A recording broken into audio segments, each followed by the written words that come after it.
TruVue podcast. A bunch of different views. The boys keep it real, man. I really like listening to them, man. They funny. Yeah. Son. They really speak their truth. What the hell was that? You're. What it do?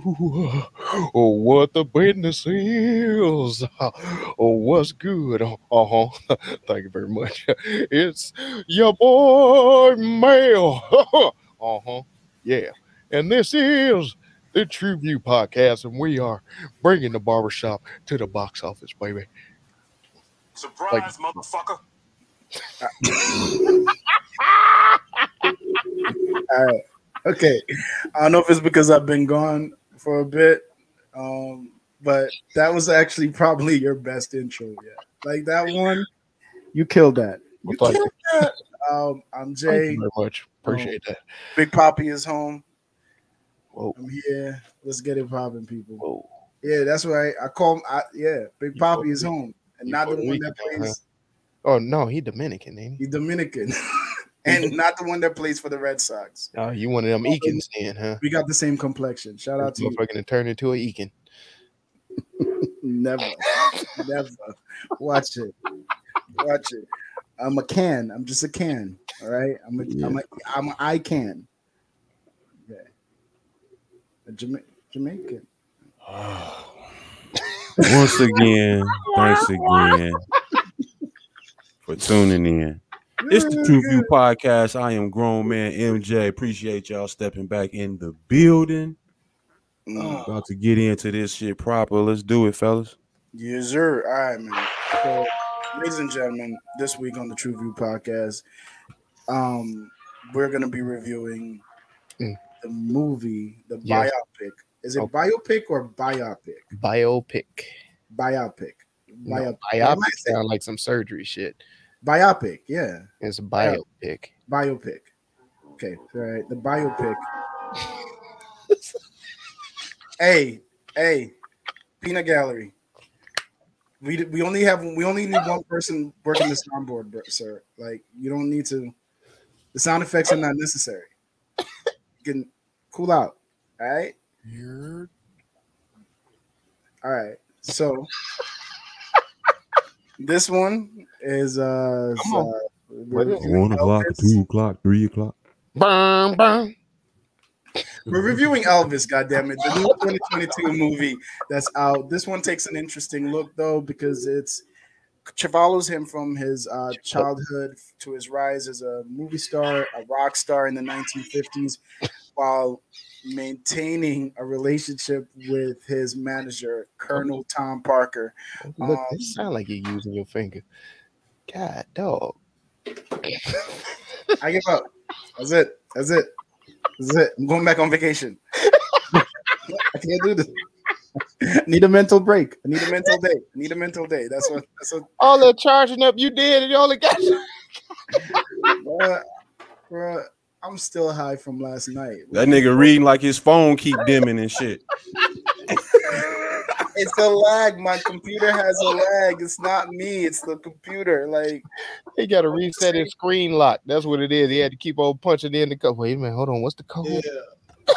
Dimming on his ass. Listen, I could keep going, but I mean, I'm just saying. I feel like we need to. You know, this one is Baz Luhrmann's biopic. Wow. All right, man. Elvis is here. you know the motherfucker. It's the king of rock and roll, allegedly. Depending on the culture or the race you ask. And yeah, that was a little rich. The main takeaway is that this one's going to focus on his relationship with his manager. Yet another ghetto youth robbed by the preying vultures of the music industry. Just another ghetto youth lost. Explain yourself. Why that one? Why is that? No, that doesn't even apply.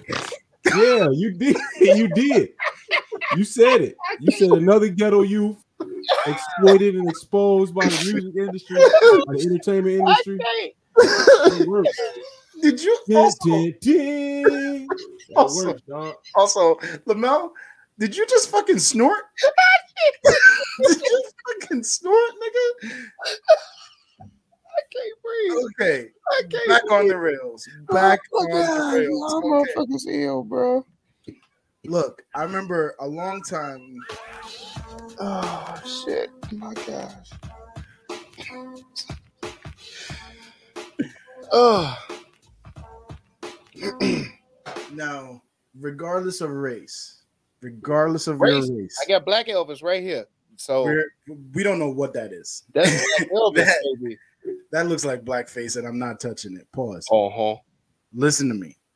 See, you hating your own people, Jay. I have a feeling. Y'all about to say We said it on I think it was like in the Ma Rainey episode, or we went through a little spell where we were reviewing a lot of 1950s, 60s blues, like oh my god, there was Ma Rainey, there was Strange Fruit, like we went through a little run right there. And I remember someone saying, it was either Mel or one of you two motherfuckers, because you know it wasn't Zoe. Shout out to Zoe wherever you are, sir. But I just figured you wouldn't have said this. What was it? Oh. Set up and forgot this shit, G. Come on.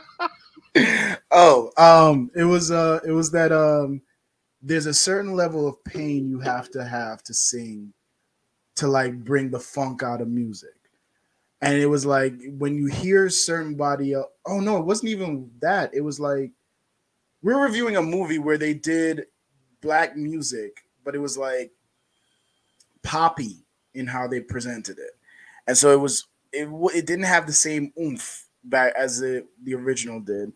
We call that the Mary J. Blige effect, where you can feel the pain and you hear it. And I feel like regardless of your race, if you go through suffering or poverty, your voice will say it. Like you'll hear it in your voice. And there's a different level of respect for someone that does it. Because I'm looking at, if the story is real and he grew up poor and why am I holding that? That just looks wrong. He grew up poor and he lived this quote unquote like ulterior lifestyle to the people that history would have perceived them to be in a different stature. Mm-hmm. That pain and that struggle is going to come through when he sings these songs. So maybe it was easier for him to relate to the music that he was now he related to the food. Yeah, he definitely related to the related to the food. I mean, the only other person to have a sandwich named after them is Fat Reuben Studdard. Nah, that was before him. Jewish people eating that shit. Shaq got a whole restaurant with sandwiches. Yeah, but like Reuben. a singer. They're Reuben. Isn't there like a Luther Vandross where you could get something with like flip flop to meat? Yeah. KFC. Yeah. It was we got a sandwich out here called the Bobby. You got a cocaine sandwich? Wait, what? You put coke on the sandwich? It's called the Bobby. Oh, that's all. It's not after him, but it's just I was just saying. Damn, I too far? Yeah, my bad. Yeah, you jumped 10 toes down on that one. That motherfucking cannonball. Fuck the toe. He ain't even land on this. Cannonball. Yeah. Anyway, man, how y'all feel about this flavor, man? Nah, man, I say all of that long-winded buffoonery and bullshit just to say, yo, the man had a voice, man. Like he could sing his ass off. I'm not doubting that at all. Yeah. I'm not doubting that at all. Yeah. I'm not saying he was like hitting notes like Luther, but like his voice made you feel something. His voice resonated with you, regardless of the songs that he was singing. So I get it. I understand it. Am I off? That's a good point. No, you ain't off on that. Yeah. I mean, I think that was along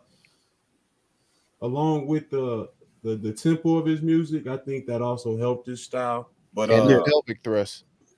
yeah, I mean the dancing and all that. The dancing I ain't get. The That dancing, shit, that shit. that stuff. Now that I did get, because back in that time, it was still risque and considered the devil's music. Like the twist was like it was like, oh no. So I'm sorry, the twist. The twist, yeah. See, we wasn't all raunchy like you Jamaicans was. Boy, y'all came on the river out there. You know what I'm saying? See, you guys have elevated to body slamming in the club. Literally elevated. Hey, on top of the speakers. Jamaica is a very conservative country, believe it or not. So we are still levels behind you guys. We are at that time. There's no telling what you guys were doing. You know it's fucked up when they built ladders inside the speakers, so like people can actually climb up safely, so they can jump off and dagger. Like what the? At a certain, I remember one time I was probably like 10 years old, right? Here we go. You know what? Never mind. Stay on track. Stay on track. My mom may hear this. I do got a question about that though. At what elevation does it stop being a dagger and it turns into a harpoon? Like what? Because that's or javelin. What about a javelin? Oh, that's even better. The javelin is if you get a running start though. You got. Is that what it is? You get the running start. No, that's the Raging Bull. They have one called the Raging Bull where everybody stands on opposite side, and they say Raging Bull, and you run to the other side, and then if you grab a girl, you put her on your hip, and you just to the other side of it. Yeah, I probably shouldn't have divulged that to y'all. You shouldn't have did it with a smile on your face. Nasty fuck. All right. I mean, I didn't understand the gyrating and he looked like he was having a seizure 90% of the time on stage. So I didn't get that. I did. I definitely, but I didn't master it right away. We'll talk about that later, but I mean, you know, yeah. And then like then I do want to say that they did touch on a wealth of his music, I would say, for the film, and for it to not be drawn on him being on stage the whole time either. I got a lot of his music out of it. You got a lot of the influence behind his music, and that's where you know what I was appreciative that they touched on that. Yeah, and they did not hold back because you know, motherfuckers wrote his whole career, in my opinion. You know, and that's just what it is. And there it is. It didn't take long. It didn't fucking take long. I was waiting for it to come out, but it didn't take long. So tell me where I'm lying though. So here's my shit, right? So here's my shit. The story is presented that basically black artists wrote it and then they would steal it from them and give it to Elvis. The way the movie portrays it is that he was influenced by these black artists. Right. Yeah, and he was in the neighborhood. And so because of his not Eminem, dog. This mug was not on 8 Mile with the crew in the battle circles. He wasn't that, dog. No, I never heard them stories. So that's where I'm lost. That's where I'm lost. That's where the movie got it wrong, guy. We could talk about that in the short bus too, but I mean, from my understanding, that's not what he was. That was a great touch to the story. Yeah, I do appreciate them showing he was in church because I do think he was influenced by the church. Absolutely. I don't know if he participated or went, was involved. Your vocabulary is not going to pick up words like hound dog if you ain't in the church. I don't know about that because he bit that song. He bit that song, Jay. Yeah. I did see that. I did peep that he bit that shit too. He didn't bite that shit. He ate that fucker. Like that motherfucker was done. He regurgitated. He regurgitated that. That shit. I was like, damn. I mean, at least he did the dishes afterwards and did it right. You know what I'm saying? Like he did the dishes. He did the dishes afterwards and did it right. Okay. Touche. Way to throw the motherfucking rope out there and save the man. Why do I always have to be the great white savior? I am not the great white savior on this podcast. Oh no, because when they throw us a rope, it ain't to save us. God damn it! It just depends on where it lands. Okay, it's not your. Let's raise your hand and you can stop it. Okay, put your hands here, and the rope won't work. You see what I'm saying? Boom, blocked it right here. Okay. All right. So we just whistling now. Where did the podcast go? Where did low key? I thought the music sounded good. the music sounded great? The music sounded good. I can't front. No, I he can't front. I just know what I know as far as history go, and that's why I'm slighted in the way. Yeah. And see, but for what it was, I thought it was dope. If the young man who was playing Elvis, I did not get his name. Let me help you out. If that gentleman was playing Elvis and using his own vocals, he did Austin Butler. Austin Butler was really throwing them tunes around. You know what I'm saying? Was he in there really crooning? Do y'all know? So I don't give him that. When they sound this good, I rarely give him that credit. Damn. Okay. Especially if they don't have a musical background, and I don't know him have one. Like looking through his Googles or whatever, there's no music on here, but he's done, the Carrie Diaries. That was a damn. Yeah, nothing in his background tells me that he does music. He just looks the part. So that was him singing. What? Yep. He did dope. No, he did dope. Hey, you gotta give him his cred, Jay. I take it back. He got Jay. that. Yeah, you got that, kid. You got me. Hey, flowers are necessary. Flowers are necessary while you can smell them. So Austin Butler, you know what? I don't believe in apologies, so you won't get one from me. But you did a phenomenal job in this film. So good job, sir.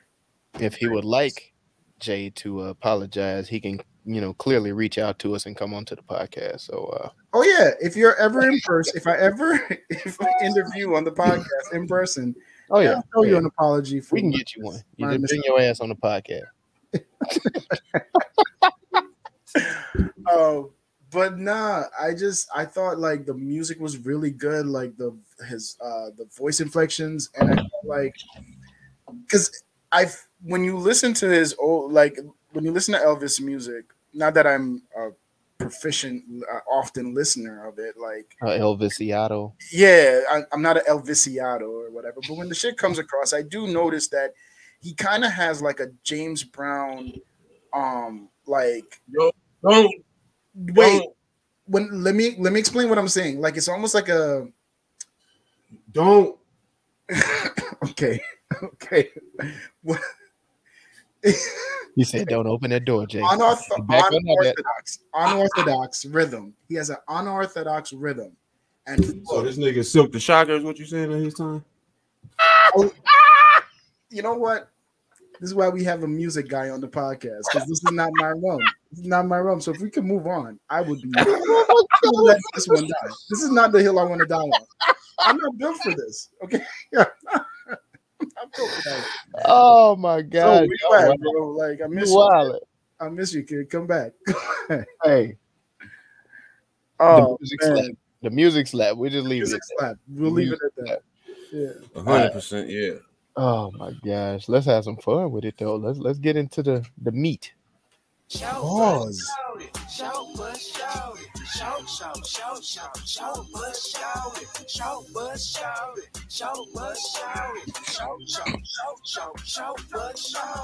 I meant to ask you all in the flavor as well. Were your parents fans of Elvis? No. Nah, not really. I don't think. Nah. Now my mom is a fan of country, which, but like no. I'm like actually, I don't know if my pops is. I know my mom said she was cool with some songs. He was popular, but she wasn't like dying to go see him or buying albums like that. Yeah, but is that because of the story that was told about his music, like how he came to? No, I just think it was his popularity. Okay, gotcha. I think it was just his popularity. He was low key to Justin Timberlake of his time. It wouldn't be offensive if your parents was into him. You know, absolutely. But remember, there was a point. That's a good analogy. I was going to ask you because there was a point in time where it wasn't cool to admit that you listened to Justin Timberlake. Like until he hooked up with Timbaland, low key, it was like, and you found out Timbaland was behind the beats. It was like, all right, now I can listen to him. He's like the Eminem of R&B, I guess, like John B. like a John B. Like we got another one, but No, he was. I think he was less John B. I think he was less John B. though. You said he was what? I think he was less John B. John B was more soulful. I was gonna say John B was smooth. And he fit into the genre R&B more than Timberlake did. And then Timberlake was more pop, like he was more pop outside of rock and roll. Mm-hmm. Like he was bringing sexy back and shit. Yeah, right, exactly. And Prince was like, "Sexy never left." What are we on? What are we listening to? Where are we right now? Short bus. Where's the shortcomings of the movie? So the shortcomings of the movie, I want to focus on the debate as to whether or not he was influenced versus, did he pilfer his style? And I don't know if this is fair that, like, because for someone like me, right, that doesn't know the full history, I don't know is this revisionist history where they're now making it seem like he was this like highly influenced member of the Black community to so much extent that they even make it seem like he struggled with them. Like when he's a kid playing, it was him and 3 other Black kids, but when his band was formed, there was no Black kids in the band, and I thought that was weird. But or am I? That's what I'm saying. The shortcomings were you didn't like. We got Ray. Yeah. Right. We got the Aretha Franklin movie. Yep. I'm waiting on Chuck Berry. They need to do a Chuck Berry movie. We got the James Brown. The James Brown movie. Yep. We got Forrest Gump. No, we ain't going there. I'm just saying on the music side. Cadillac Records, you could kind of like just Cadillac Records, you can kind of throw that in there a little bit.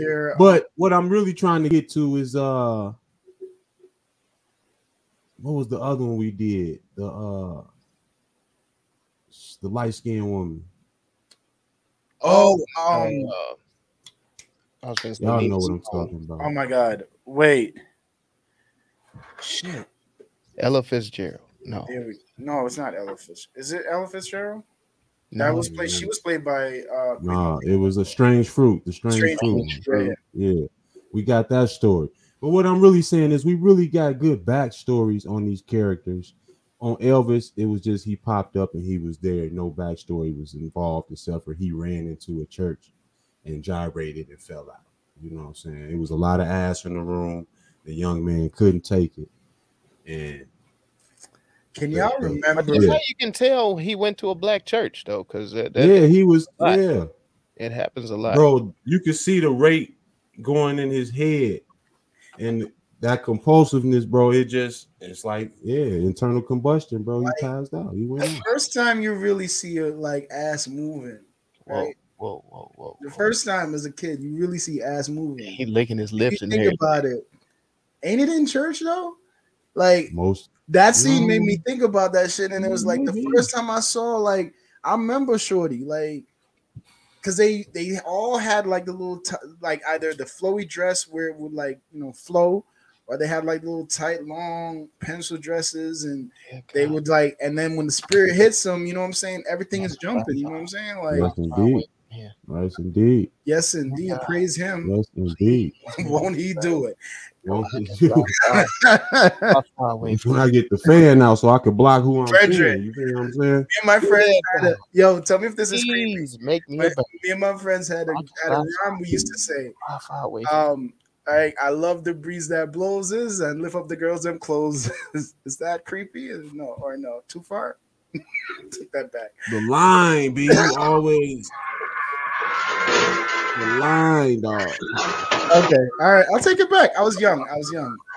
And it wasn't mine. It was really my boys, like his rhyme, and I kind of just liked it because it flowed. It was a nice flow. No, but do y'all feel like that though? Y'all feel like y'all missed out on the backstory of Elvis? Like, I don't give a shit. I don't. Well, not really. At the same time, I gotta say, Lamel. I gotta say, I kind of agree with Lamel because it was more about his manager than Elvis. Yeah. So that angle is number one, and for number two, I feel as though the backstories of musicians back in that time, I feel like we've all heard it.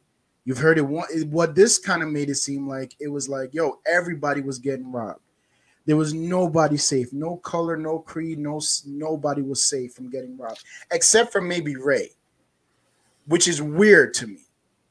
That still remains weird to me, because that was one of the things I thought stood out in Ray, was that like he was so business minded and on top of his shit when it came to his money. And for someone to be black and be black with a handicap, to be that proficient with it, whereas you got men with four eyes, with two eyes. Damn, G. With two eyes. You know what happened? I was looking at both of y'all at the same time.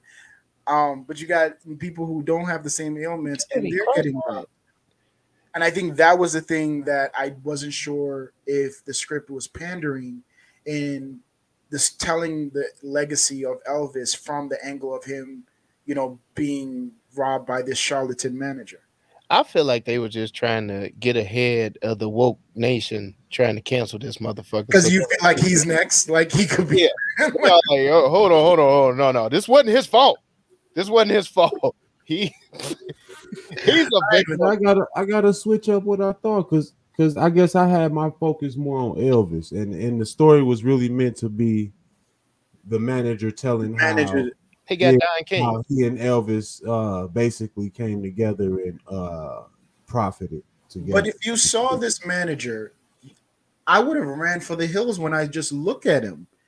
Did you see him? You got to understand, and that's what LaMel was trying to say, that he wasn't popular starting off. Matter of fact, when he first, I wanted to see it because he's big in Vegas. Mm-hmm. You know what I'm saying? He's a household name here in Vegas. So you got black people. Yeah, so I got to do it for that type of history as well. But his first show here, the critic said that his performance was like a bottle of corn liquor in a champagne toast. God, in a champagne party. That's gangster. Yeah. Shout out to that man putting them words together. That's gonna be one of my insults. Way to go. I got it. So he wasn't popular coming in the door. So it was a lot of people that probably didn't want to touch him. And that manager saw the grassroots of Elvis that's portrayed in the movie. And that's what kind of sparked him to say, this is the dude that's next. You know what I mean? Yeah. And they don't see it yet. So I'm going to tap him on the shoulder and say, we can get it right now. But even in the same, but yes, but like you said Don King, but like that was a very good and comparison to the manager, because it was like he still came in with the same old tactics. Family means more to me than anything. Family is the most important thing ever. I'm going to make sure. You got to understand in them times. I'm sorry to jump on you and cut you off, but you got to understand them times. You don't know what these people is getting paid. You just think they paid. And for a mug to come in your house and say, hey, I'm going to make your dad the manager and all this. Yeah, like that's like, yeah, we own. And that's my shit too. It's like, it's so quick how money can make the people who tell you they have the best interest that you forget, because the manager he had before that, I forgot, I think it was Philip something. The Philip guy, he was saying like, yo, we've been with him forever. Like, granted, he got nowhere with him, but he's like, we've been with him forever. Like, I know him. But to see how when Tom came back and was like, look, this is how much bread we gonna give you from RCA gonna give you if you let go of this contract. They're like, homeboy got to fly sometime. Like, damn, like, Felicia. Exactly. They were like, cool, we'll take our bread. And then they convinced Elvis to go with it. So it's just crazy to me. The tactics don't change. And that just makes me look at the music business differently when it comes to the argument. It's like an AI crossover, bro. Let me ask you this, Jay. For his dad to be the manager, do you blame him over the manager itself? Character? No, I blame Tom Hanks, because you know what? He was praying no family member, and the father especially, doesn't want to be forgotten. By Tom Hanks, he means Colonel Colin, Tom Parker. Colin Colonel Tom. Parker. Yeah. Yeah. So I feel like no dad, the mom is always going to be taken care of, right? Your mama, you buy your mom the first house, blah, blah, blah. Your mom is going to be taken care of. Your father's the easiest to get forgotten in a situation like this, right? And so he knew he had to make the father some kind of manager. Otherwise, when he's robbing from the back, you know, pause, like the father's going to be the one snitching on him. You need somebody in there who's getting mutually benefited from Elvis getting robbed. So I felt like it was the smart thing to make the dad the manager. Now, the dad should have said no. If he loved his son and cared about his son, he should have said no. They say that'd be Britney Spears. He just saw an opportunity to not be left behind. It's like, he had to grab onto something. Free Britney. He had to grab him onto something. And benefit of the doubt, best case scenario, he thought this would keep him closer to his son to protect him from this shit. I don't give the father none of that credit. But that's best case scenario. That's what he was thinking. But he should have said no, but he didn't want to get left behind. He just wanted to jump on. Well, I mean, I think that's worth more of the blame to me. If you jumping on, you need to be trying to secure the bag with me. You know what I mean? And you let the bag get fumbled right along, which happens with a lot of people. You know what I'm saying? I can't really name no particulars, but everybody does too. Yeah, that happens all the time where, you know, people around you not necessarily watching the bag, they helping you spend it. But then sometimes you get a rich Paul. For everyone, like every now and then you get a rich Paul. Like but a rich Paul was made too, though. You know what I'm saying? Yeah, but that's what his father's position. His father was given the position, and now he was supposed to just run with it and make something, and just protect his son. That's all he had to do in that position, because he already had the love. All he had to do was protect his son, but he just was so caught up. Man's life, man. Now, how much fault do you put on like the casinos, knowing that his manager, Colonel Parker, was gambling all the money away, and you don't think they should have put no bug in his ear? That's what the casino for. They take your money. Wait, no, that's not where we're going. Lamel, shut up! God damn it, Mike. That's what the casino do. I'm a venue. If I'm the casino, I'm a venue. I'm providing a place for you to sing your song, make me some money, and in turn, I but get a if cut. Your manager is in here tearing off them ends. I don't got to know your say contract. something to the artist. Why? I don't know his business. contract, so I'm and this is the manager. I'm just saying, like, this is because I'm gonna hold you liable. That's why I'm gonna say something to you. I'm gonna hold you. Who's gonna hold who liable? I'm gonna hold you accountable for this money that your manager is in here dragging off, this bill he running up. If he can't pay, you gonna pay. No, so your business manager is supposed to know that. See, that's where I go back to the father. The father was dead wrong, in my opinion. Yeah, but again, he was. Yeah, you know what? I take that back. I agree with you. The father was fucked up because he could have stopped at all of this at any point. For him to have been working, he didn't know, man. He didn't know. Y'all got to get a father some grace, man. I'm tired of the world beating up on these daddies, man. We didn't know. That was his line. I heard him say that line too. He's like, I didn't know. We didn't know. I didn't know. I don't know what I'm doing. We didn't know. The fathers got to stick together, man. No. So you saying that was predatory for Colonel Parker to put the father in that position when he could take advantage? Exactly. The colonel was predatory in placing the father there because he knew his father didn't know shit, but he was going to fake it but he had colonel had his backing or whatever. And then the father was never going to admit that he didn't know shit until it was too late. And then immediately, what did he say? We got to go back to the colonel. We got to go back. We got to go back to the colonel. So that to me, it was like, he was so far in cahoots with the colonel, he didn't even know he was in cahoots. You see what I'm saying? Like I don't think at any point the father realized what he had been allowing to happen. So that's why you think he did? I think he did. I don't want to think that, bro. I think he did. I don't want to think that. Just because, like, this Just man because it's in his white nature. Nah, man, because you remember this is the dude that was writing bad checks to feed his family. Like, it wasn't. Yeah, he knew what he was doing then too. It's like he knew. Yeah, but that was a justified crime. Was it? If a man steals his bread, is there a difference between the dude that steals bread from a grocery store to feed his family versus the guy who steals liquor from a grocery store to go to a party? Both people are committing a crime. No. But I'm saying outside of the criminal act is the same, depending on value, yada yada yada. But from a moral standpoint, there's a big difference there, guys. There's no room for morality in court. No, there isn't. It might get you a lesser sentence, but it might get you a lesser sentence. But there's morality in there's court. no. But you know what? You're absolutely right. You're absolutely right.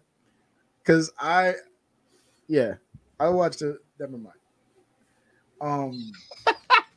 He's like, yep, no, we ain't gonna do that. Now let me ask you this, Jay. Do you think they let enough actors roll in this? So that was the other thing that I think they did really well in this. They limited the amount of people who could contradict the story, and then they used people that aren't here. None of the people, obviously, that could contradict the story of the portrayal of Elvis's story are here to tell their side. So, like, B.B. King is in it for like 5 seconds. Little Richard, I think you saw him, like, Yeah, and if it's zoomed out, like, if you didn't read the credits, you wouldn't even know he was in this motherfucker. You know what I'm saying? And that's all you got. and Look then at me now. Look at me now. So I felt, looking at that was genius. I think that was a smart way to kind of keep perpetuating. I don't want to say perpetuating, but like keep the angle of he too was just a robbed artist of the time. Because I'm tinfoil hat. I'm scared to think that they're worried about cancel culture coming for Elvis. But like this would set him up in a situation where, you know, they get to breeze through like unscathed. You know, well, it's different because he's an artist that got robbed from robbing other artists. So his thing is a little different. Okay, so Mike, let me ask you this. Do you think that seeing the movie now, right? Does it change any of the story or make you question any of the stories you've known prior to seeing it?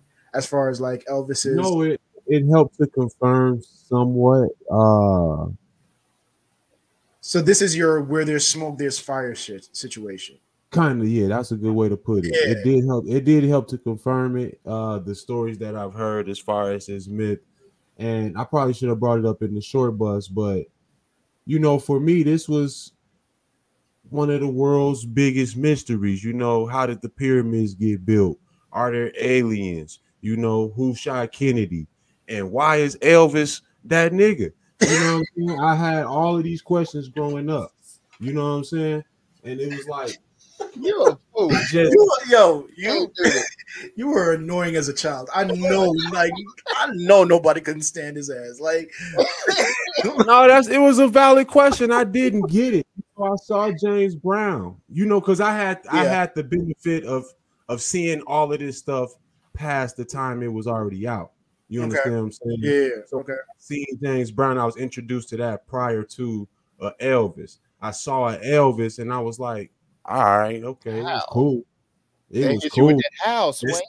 This is the number one selling artist of all time. Him all time. And then you see this guy, and it's like him. This guy, that's the man. He didn't always look, but like, he wasn't always that. I know. That. No, I know. Well, for me, I look at it more so as a matter of media. But let me ask you this real quick. Okay, Did you get why he was the man out of this? Because I didn't see absolutely, it. absolutely.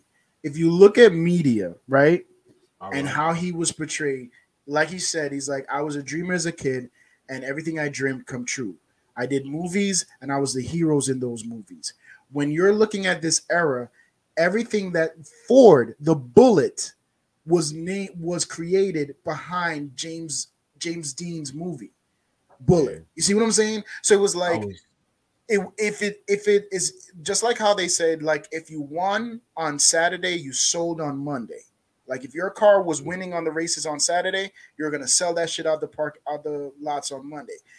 When you saw, and then the merchandising of this guy, what Tom did was put his face and his name on everything. Everything. So yeah. media, as far as like how things are marketed back then, there's only so much. Can y'all remember? I hear you. You saying his exposure was so large. Because it was only so little. It was so little competition. His lane was wide open, and every story had to have him on it. And they needed a white Chuck Berry. I was gonna say, and he was doing something that black artists was already doing, but it made it okay for them to listen to it. It's like, it's like the black kid growing up, he couldn't be found with the 9 Inch Nails CD. You know what I'm saying? Yes, like, bro, exactly. what the hell is until today? What do you got this shit for? You know what I'm saying? Exactly. Like, it's one of them situations. I understand 100 what you're saying. Yeah, so like think about, so then all of that, and then it's like, let me ask you this. Then he has the let me ask you this, because a lot of that was predicated by Colonel Parker.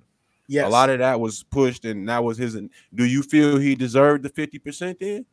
Fuck no. What? Fuck no. Fuck no. Fuck no. Bro, labels get more than that now. He don't think he deserved the 50%. Labels are doing that was the 360 deal before the 360 deal. If that's the case, I felt he deserved it, because I don't feel Elvis was gonna push all that. All right. I don't think he had the team to do all that. Watch this. Okay. Go ahead. So you felt like he deserved it because he put Elvis in a position to provide for his family, look out for his family. I put him in movies. Yes. You put him saved your career. Yes. Gave him a great job, right? Yes. I'm pretty sure that was the same marketing strategy slave owners used. We're gonna bring you here. No. It's the same shit. No. It was the same shit. Please use another. You gotta find an analogy book, dog. Read an analogy book. Like, yeah. What the fuck is you talking about? We had a deal. The motherfucking pitch. What no pitch, nigga? Get your ass on this motherfucking boat to take this. Take this mustard. Gonna take this right. You gonna take this right? No, you gonna take this whip, or you gonna take these chains? No, the reason why you want this whip or this dip, because I'm tossing you in this damn pool, nigga. If you don't fuck around and play right.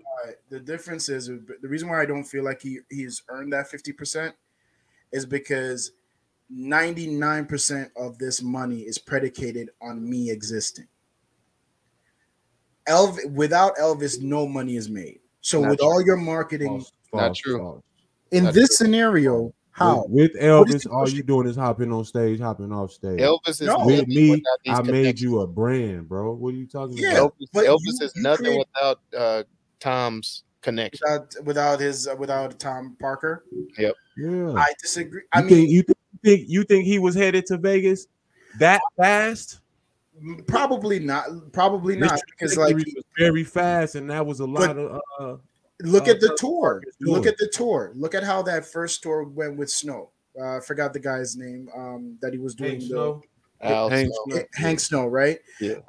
That first tour, the people decided that Elvis was now going to be the headline of the tour. The people were the one that drove Tom away from Hank to be like, okay, which is weird. People didn't decide. I would not necessarily the people didn't decide. His performance made that. Yeah, it made the people decide. So Elvis, he saw the star. And then the other thing for me, it's like, I don't feel like the person who's sitting, But do they see him without Tom? They see him on. This went from a circus to Vegas, dog. Come on, now. And that's half, bro. Yeah, that's half. That's how it worked. That's especially back in them days. That's not right. That It may not be That's right, business. but that's what it was negotiated. Yeah, that's business.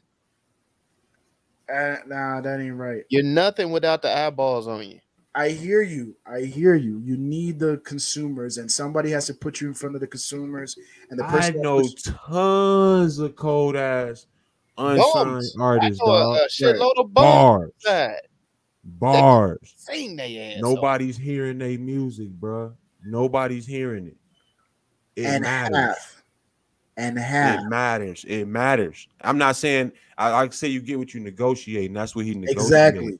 That's my Yeah. Okay, so for me, I feel as though Because Tom had a vision and he had to follow it. He just wanted Tom to had do a the vision of music. Tom created a brand and then used Elvis as a commodity and just wore him out. There's no humanity behind that. Now, And then at the same time, now, hold on now. Isn't that like killing the golden egg? He did not sign no 12, 13-year-old boy. Now he signed the grown ass man. Now, if you got a motherfucking I'm gonna master remember P this you when to we the do stage. I'm gonna remember this when we do the Chuck Berry review. When we do the No, Chuck if you Berry, got a motherfucking master P you to the stage, dog, then that's on you. You can choose some of them dates off. Now he was in the hospital. He sat up and did all that. They definitely showed that he was fatigued from doing his work. Yeah. But at the same time, he only was alive when he was doing his work. They showed as well too. That's a nice take. That addiction. Very nice take. That's a very I didn't know we was going there. I thought we okay. I didn't think we were gonna touch on that either. That was good. Okay. I see. The stage, I never understood the stage being an addict, being an addiction. But like I think that's one of the themes that seem to constantly be reiterated throughout this. Even with Tom, he was like, "You and I are the same because we are the only ones that lived for the dream. Everybody else lives off of the dream." And I did think that was a cold line, except for the fact that Tom too was living off the dream and killing the egg, the golden goose that lays the golden egg. He'll find another one. It's not okay. That's not the way this business is. You see how he said he ended his life? You got to strike the iron while it's hot. Sooner or later, that motherfucker gonna cool down. So I wonder how long he carried that mentality, because they did say that they did show that in the movie that his dad was like, I knew this one guy. It was here today, going tomorrow. Yeah. And I wonder how much of that kind of carried through his career, because when he first started, he definitely had that type of mentality of just like I got to get it now. Remember, that's another reason why he signed up with Tom too. At the same time, he was like, I got to get to it now. Because I got to make sure that we never have to. Dad never gets in trouble with the law for. Yeah, no, I understand that, and I feel as though I'm very happy when that mentality switched and it became a less is more, because I feel like you gain longevity through less is more. I think it was easy for critics and people to say what they say about Elvis because just saw him like he was. You know what this was? Elvis was the first Instagram star. If you think about it, I thought that was cold that he had the first what was it, streamed or 1 billion satellite concert. Yeah, satellite concert, that's what it was. 1.5 billion folks. Exactly. I thought that was cold, but and this is what I was gonna say as far as his fatigue and all of that stuff as well. Something that could have been in the short bus that they did not key on in the movie was his consumptions. You know what I'm saying? The women, the dopes, they ain't really go hard on that. He was an alcoholic, known to be an alcoholic, and they didn't really hammer on that in the movie. And I think that's what led to his death more so than him being on stage as much as he did. The man did, they said, close to 1,700 performances. 700 of those was in Vegas, 900 and some change somewhere else. You know what I'm saying? So he did his work, but I mean, you in one city doing the show, is like you could chill, bro. You made that shit stressful in a sense. No, dude, Vegas. Vegas is not you're on all the time. Vegas doesn't sleep. You're on all the fucking time if you're an entertainer in Vegas. You're on at the craps table. You're on at the fucking blackjack. You are on. You don't got to be though. You don't got to be. Mike. If his mentality he had the never longest residency in Vegas, definitely. What happened? He had the longest residency in Vegas, though. So 6 years, 5 and then one. Five Consecutive and then one back. Yeah. One performance a year later. No, man, I think I get why I understand why he was the dude. I felt as though I don't understand why people still consider him the guy now when we have so much information available to us to like see what was really happening at that time. Yeah. Right. You see what I'm saying? How it was so was he the first industry plant? Ooh. Ooh, I like it. Let's go. Yes. Yeah. Yes. I like 1,000%. 1,000% yes. And then you know what? I'm gonna say it to one line. You remember when they were at the circus and Hank Snow's son comes running with this record, and he's like, "Oh, the guy sounds," and he's like, "Yeah, but they're never gonna let no black dude play here." And then he goes, "But he's white." That's the point I was making earlier. With You're absolutely okay. Yeah. All right. I feel like we should black dude with the 9-inch nails. You know what I'm saying? You needed a black dude to listen to some rock and roll for, and that's why Eminem bust so hard. You know what I'm saying? No, pause on that. Drop the. What you mean? It is everyone's favorite game show. Rename that movie. No, that nigga came so hard when he first came hard when he first came out.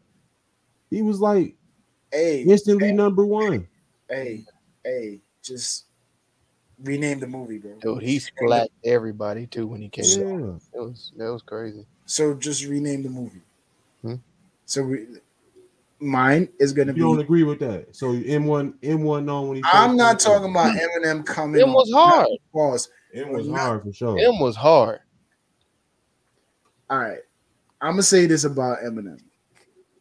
On a serious tip, Dr. Dre had them heavy beats too. Oh yeah, he was beating that. Yeah. Yo, so I think my rename for this one is gonna be Industry Plant. The Great White Hype. Oh, Great White Hype. That works. And more ways than the one. Janky Promoter. Wait, Janky Promoter? Is that what you said? Yeah, I said the Janky Promoter. The Janky, yeah, no, yes. Don King, hold my beer. Yeah, Don King, hold this. Yeah.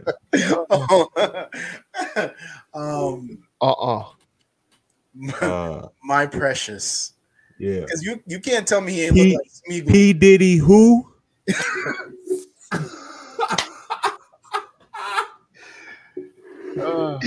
Oh my god. Oh my, what was the dude that was running Ruthless Records with Eazy-E again? Jerry Heckler. Jerry Heckler? Jerry Heller or something like that, yeah. Jerry Heller, yeah. Jerry got nothing on Tom. Yeah. You wouldn't be shit without me. Blurred line. I earned my money. I earned my 50%. I want half, Elvis. Yeah. Half. Eddie. Elvis. Elvis. I want half, Elvis. Elvis. I want half, Elvis. Oh shit. Blurred lines. Blurred. Nah. Yeah, cheaper to keep them.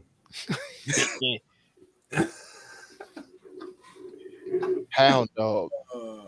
Bring out the books. Oh yeah, he was a hound dog. He hounded that nigga Elvis. What about Money by Monday? This was Shake and Bake. He had Elvis dropping like No Limit. Yo, when that motherfucker said, "Get this man on the stage," it was like, you gonna sing the song like I told you. Right. Yeah. You're gonna sing the song, Elvis. You're gonna sing the song like I told you, Elvis. $5. Eat the pie, Elvis. Taste the pie, Elvis. Oh man. Yeah. I like P Diddy Who. P Diddy I Who. like P Diddy Who. Although I ain't trying to put Diddy on this shit, man. Like industry plant. Industry plant works. No. Yeah. But P Diddy Who at least May survived. The Great White Hype. I'm telling you. Knee knockers. Knee knockers. Yo, was it Elvis or Screaming Joe Hawkins that said like any woman that I've been with can like take a paternity test and get a portion of my my wealth. I don't think Elvis said that. Because he's like he knew he had fathered so many kids. Was that? I think Elvis said that. Oh, okay. All right. We're gonna do Jing Jing gyrations. Jing Jing. Jangalang. You just put Jangalang. Jangalang. Jangalang. Jangalang. Shaky pockets. What about shaky pockets? Shake weight. Pulsating pockets. Whoa. Too much? You ain't gonna pause that, huh? What's there to pause on that? Okay. We'll keep the pulsating pocket then. Yeah, you keep that. Yeah, hold that. Okay, keep it rolling. See, when y'all add the low voice to it, it sounds all kinds of, that's the issue. It's the low voice that just fucks with it. That's what is not appreciated. Oh. All right. All right, let's pick one. I say P Diddy Who. P Diddy Who. Because 50%. No, all jokes aside, y'all really believe this motherfucker deserves? Yes. Yeah, I think he worked his half. I think he worked his half. I don't think he split it half though. You know what I'm saying? Oh, okay. I don't think it was a legit split, but I think he earned 50%. Yeah. And then lastly, can y'all remember when they used to go around your neighborhoods with the car and the speaker on the hood during like election time or like concerts and wasn't that some Jamaican shit? No, I lived in a residential area. So are y'all saying I was poor? Is that no? I can say I lived in a residential area. I lived in a residential area too, but they would drive by and announce. Didn't they do that while it was like it was what movie was we watching when they was doing the battles and shit with the DJs and shit? The motherfuckers riding around with the speakers and shit on the car. Yeah, that's like Jamaican shit. They ain't do that shit over here. Yeah. That was dancehall queen. That was dancehall queen that you're talking about. Yeah. But yeah, no. So they didn't have that up here. Hell no. These white folks would go crazy. So how would you know when there was a concert in town or like somebody was performing in your neighborhood? A poster. They have radio. Yeah, but like, what if everybody doesn't have a radio? A poster. No. We have you got an alarm clock. You got a radio. You got newspaper. Newspaper. I'm the only one that can remember seeing the car drive around with the speakers on top. It was only the ice cream truck covered in the poster for the. You see, our concerts, they came with venues and security and health code bars and all of that type of shit. The official, you know what I'm saying? It wasn't health code. Code? Up to code bars, yes. Up to code bars. Yeah. Working dishwashers. We got all of this stuff. Yeah. Only speakers we had was on came with that. Truck. Yeah. There was an assigned seat on my ticket. There was seats. You had seats? Yeah. If we are in a concert venue versus standing versus what they call it up front, what you call it? Yeah, like the standing room only or whatever. I mean, that was a normal thing. No, some places you get a seat. Oh, all right. I don't. Yeah. All right. Well, That's wealth and privilege that I have not. As a black man in this country, I've Well, not. Shit, ain't you the one that's always bragging about how y'all went to the damn opera and the finest museums and right. whatnot? Again. That was Oh, you guys never went to the Phantom of the Opera. Yeah, you guys never seen that. What? You guys. Oh my. So what did you guys do on? Yeah, like who? Yeah. How did you guys make it through high school? You played outside. Oh my. okay. All right. So number one, I don't sound like that. I definitely don't sound like that. Number two, okay, that was just guilt. You wealthy Americans bestowing upon me and my immigrant friends the lavish lifestyles that you live here, and just showing us what we could gain one day. Only it was all a lie. That shit was never meant for us to gain. No, but what I will say is this: The official rename. the official rename for Elvis is P Diddy Who. P Diddy who? And I want to say I'm a holster. You know, I'm gonna keep my holster tucked. I knew you was gonna do it. Go ahead. I just want to say, Tom Hanks does not miss. I have not seen a bad movie. Fuck. Thank you. Thank you. Thank you. God damn. Oh, I forgot about that. Oh man, boy, I was gonna let you get it off, and I was gonna. Man. No. Oh man. Yeah. Okay. How So you the wait- score for this is. The score for this one's gonna be a 4. Yes. Um, I think it's well deserved. It's definitely well deserved. I had to up my score, no lie. What I would love to see is like your parents, if your parents were to watch this movie, like namely Pops, Mel. Like if Pops were to watch this movie, like I want to see if he would buy the portrayal as him being influenced versus stealing it. I'll let you know. Make sure he has some liquor in him. Like I didn't like that either. I'm glad you brought that up again, Jay, because I didn't like how they almost tried to make him like a social justice warrior. yeah, like that's what I'm saying. Like from the victimization of him getting robbed. Y'all, they trying to shoot this man bail. So they come for his ass. They coming for your ass. Something must be coming out. Like Mel's got me thinking. Like something is coming out. Like allegedly, maybe underage girls, little R. Kelly-ish. No. He was the first R. Kelly. Maybe allegedly. I don't know.